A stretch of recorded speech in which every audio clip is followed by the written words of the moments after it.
So welcome back to a special episode of Whiskies.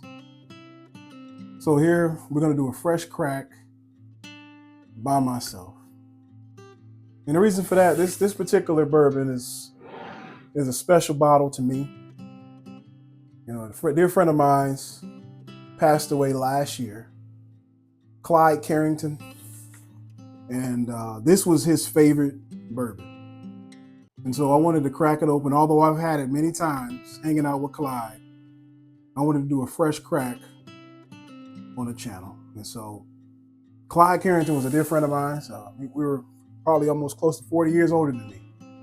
And people would often call us David and Jonathan, the age difference. He was a close friend of mine.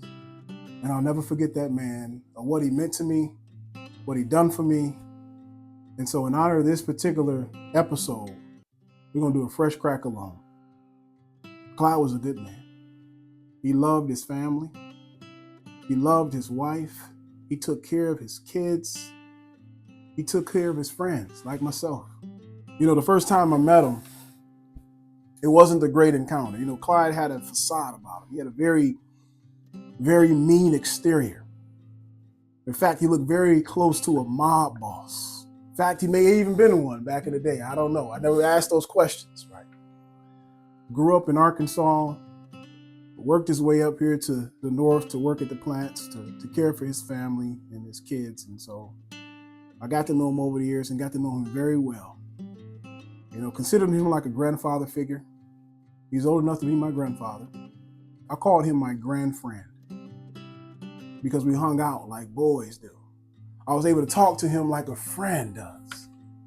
Not like a son and a father, or not like a son and a grandfather.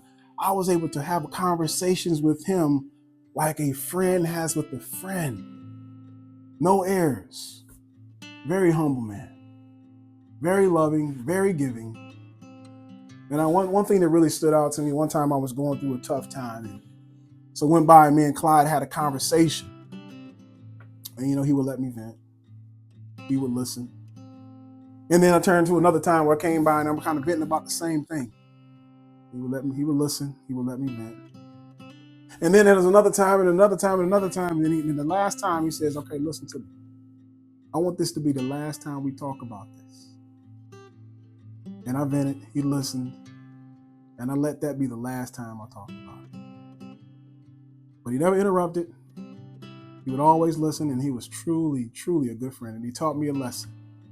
Always listen to those you love. And I learned a lot from that man, a whole lot. And one thing I learned is to show love toward others. So we're going to crack Legent open today. I'm going to do a fresh crack. Now, I've had this many times. This was Clyde's drink. We would often have it with Coke. And so we're gonna name a cocktail in honor of Clyde Carrington called the Clyde. And I'll make that a little bit later on in this show. So we do the fresh crack here. This is my brandy snifter. Or you can use it for bourbon, for scotches. But I believe it is created for brandies. But it's such a nice snifter. I often use it for anything I open special. And this is something special to me. So Legent was created by two legends in the field of whiskey. You got Fred No, who works for Jim Beam. He's a master distiller over there at Jim Beam. And then you got Shinji Fukuyo, who is also a master blender as well, a chef. And they got together and they created Legent, or Legent, as I like to call it. And so they got together, they made this beautiful bourbon. It's only 94 proof. Now it was partially finished in wine sherry cask. And so that's why you get the whiskey, although it's only aged, I believe, 5 years at the most. But you can see how dark it looks. It has that burnish or almost old oak look to it. So it's a very, very beautiful whiskey. I enjoy it. And so what we're going to do today is we're going to act like we've never had it before. And we're going to sip it right on camera so you guys can get some of the flavor notes we get out of it. And then, of course, we'll review it later on to get a final score of this particular whiskey. So let me go ahead and clear my palate. All right, so the first thing, like we mentioned, I love that color there. It's a nice, beautiful brown oak color, almost a burnish, brown sugarish looking whiskey. Now the smells on it, whew, that's a really, really good whiskey. It smells very good. First thing I smell is really that honey and that caramel comes through really good on this one. Then there's some baking spices there. You smell that cinnamon and nutmeg. Must be a high rye bourbon. I can smell a lot of those baking spices. And cinnamon, clove. Yeah, it's got a little ethanol. But the color of it is really nice. The smell is very, very good. You can smell that sherry comes through. But what I'm most impressed with is the viscosity of it. You see those legs there? See how beautiful that is? So it really grips the glass. And it gradually falls down into the glass. And so now let's go in for a taste.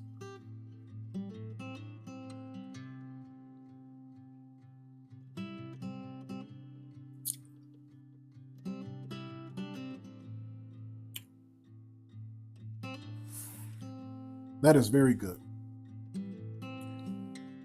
It's not strong. It's more of a light whiskey, but you have a lot of flavor in it. I could taste the wine. I don't think it said only partially finished in it, but you could taste a little of the wine. Almost tastes like some port. So it's got like a port flavor to it. Although it says sherry, I'm tasting that almost like brandy-ish flavor, like those like grapes from brandy that you get from port. So I'm tasting grape, cinnamon, got some caramel in there. Let me go back in again.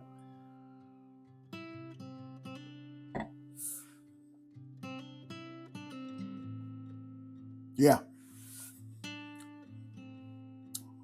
Those spices, that cinnamon, that clove, it's got some wine finish, like that port flavor. A little chocolate, cocoa, not chocolate as in the sweet chocolate, but like a cocoa powder. Tastes a little bit of cocoa in there.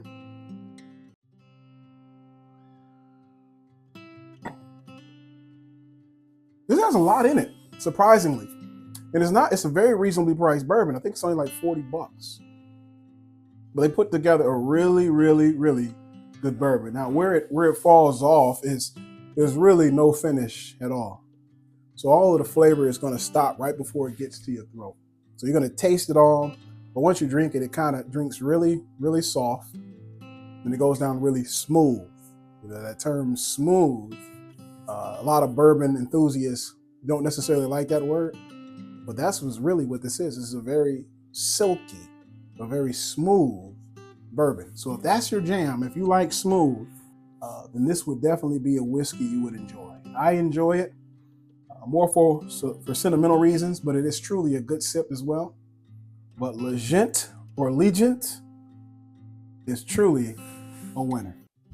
And so, in honor of my dear friend Clyde Carrington, we're going to make a cocktail in his name. And so that'll be coming up next.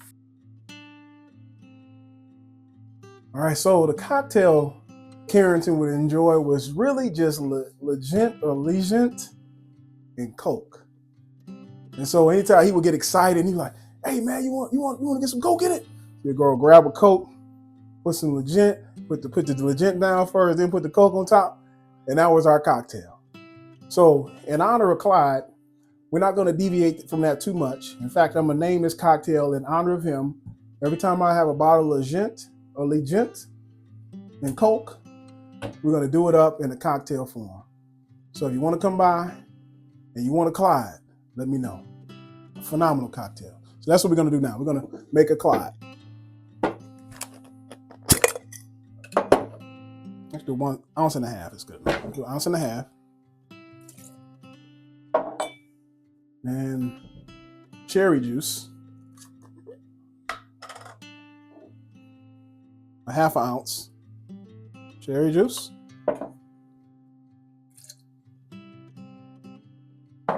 and we'll shake it up.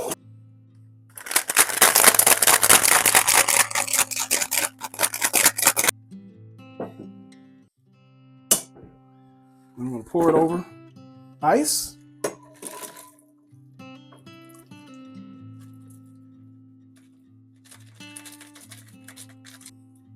And top it off with some Coke.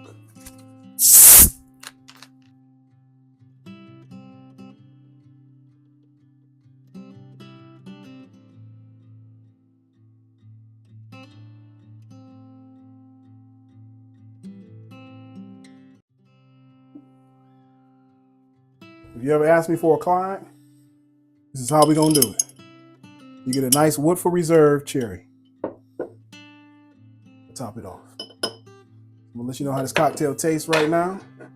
The first Clyde cocktail.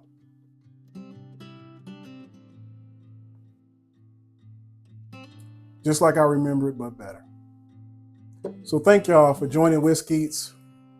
Appreciate you having a moment with me as I remember a dear friend of mine, Clyde Carrington, as we drunk Legent often together, talked about many things and bonded over our friendship that we had. And so thank you. Now please, always drink responsibly and moderately. And y'all have a good day. Take care.